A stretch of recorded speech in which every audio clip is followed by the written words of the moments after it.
வடமாநிலங்களில் பெய்து வரும் கனமழை காரணமாக பல்வேறு பகுதிகள் வெள்ளக்காடாக காட்சியளிக்கின்றன. ஆற்று கரையோரம் வசிக்கும் மக்கள் பாதுகாப்பான இடங்களில் தங்க வைக்கப்பட்டுள்ளனர்.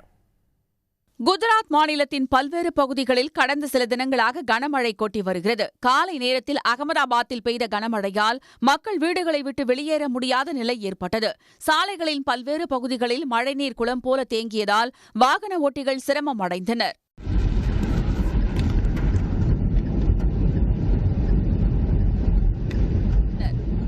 இதேபோல் பனஸ்கந்தா பகுதியில் கனமழை காரணமாக சாலையில் இடுப்பளவு தண்ணீர் தேங்கியதால் பொதுமக்களின் இயல்பு வாழ்க்கை பாதிக்கப்பட்டது. பல இடங்களில் 4 சக்கர வாகனங்கள் தண்ணீரில் மூழ்கின. வாகனங்கள் மழைநீரில் நீந்திச் செல்ல வேண்டிய நிலை ஏற்பட்டது.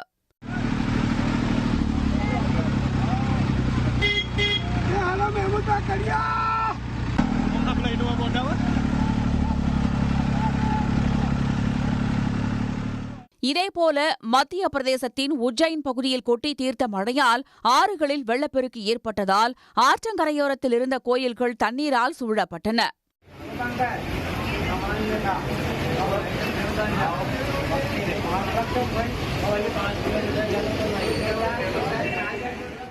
இதையடுத்து ஆற்றங்கரையோர பகுதிகளுக்கு பொதுமக்கள் யாரும் செல்ல வேண்டாம் என எச்சரிக்கப்பட்டுள்ளதுடன் அப்பகுதிகளில் வசிக்கும் மக்கள் நிவாரண முகாம்களில் தங்க வைக்கப்பட்டுள்ளனர்.